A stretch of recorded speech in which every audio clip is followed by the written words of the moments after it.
Oh, we're getting ready, guys. We're getting ready. I want some nasty. Are we having fun yet? Spurs are preparing for Wembenyama, apparently. All right, so we're definitely going to look at this article and very credible source here. All right, now before we do, all right, really quickly, if you guys want to support the channel, clanthemerchfan.com, link in the description. Please go support your boy. All right, so let's look at this. Insider reports suggest Wembenyama dominating Spurs planning. So if we scroll down here, we can see drafting Victor Wembanyama will be a game changer for the Spurs. Yeah, we don't care about all that. What we really want to look at is this in particular. So hold on. We're going to go over here. And this is what we're looking for. LJ Ellis, okay? Now, LJ isn't always 120% correct, okay? I mean, none of us are, but I will say most of the things that he says, it is always in a really good direction. He has really good insider information. So let's go ahead and read through here. Victor Wembanyama, the unquestionable. Of course, that's not a question. The insider told me when I inquired about Wembanyama as a top player in San Antonio's big board in 2023 NBA draft. He went on to talk about due diligence, but it's clear that the Spurs already know who their selection will be if the lottery balls bounce our way. Oh, also, just wanted to throw this out there, okay? Don't remember, I tried to look it up. Don't remember where I heard this, but it is true, okay? Just trust me on this. I know some people say, you're not giving any sources, whatever, you don't know what you're saying. No, just trust me on this. The San Antonio Spurs have been in communication with Victor Wembanyama. Like they know him, they've talked with him, they've spoken with him, and we already know there's also a connection there when it comes to Tony Parker.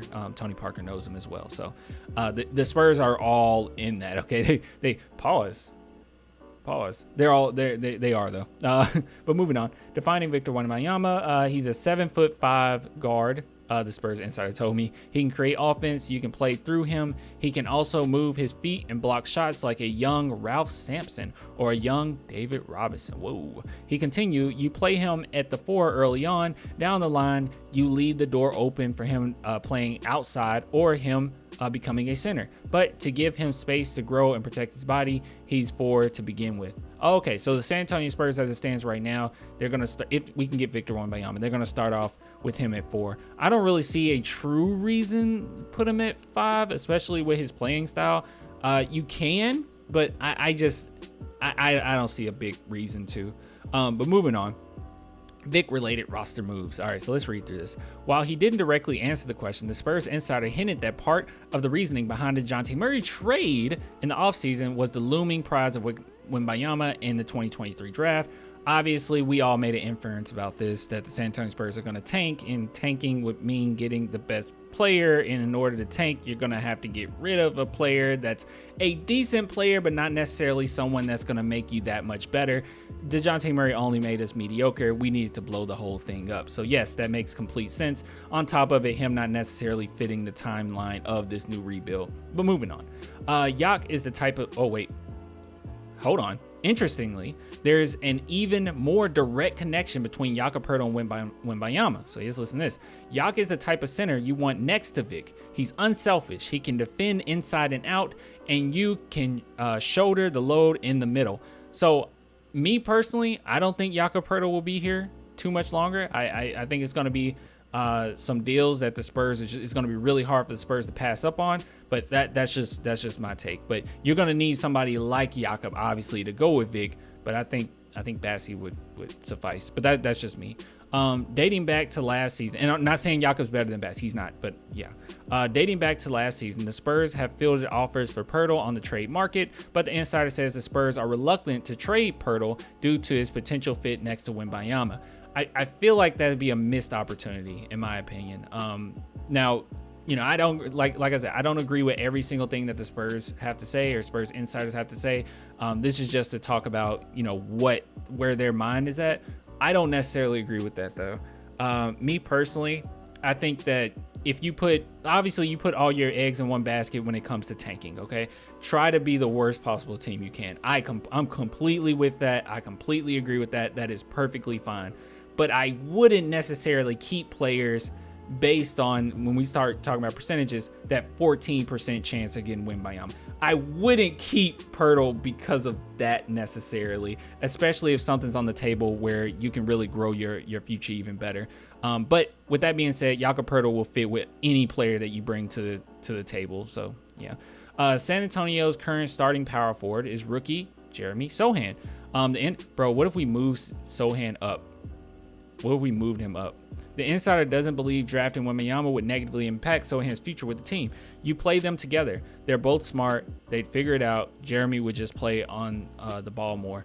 I think Jeremy Sochan be moved to point guard. This season, Sochan has spent time at point guard. When asked if Sochan could possibly start at point guard in the future, the sources didn't discount the possibility. Okay. The reopening of a window. This is the end of the thing anyway. The Spurs insider didn't want to discuss how long he thought it'd take for the Spurs to become championship contenders once again if the franchise is fortunate enough to draft Wembenyama. Who would answer that? He wouldn't say if he thought the Spurs would enter a win now mode right away.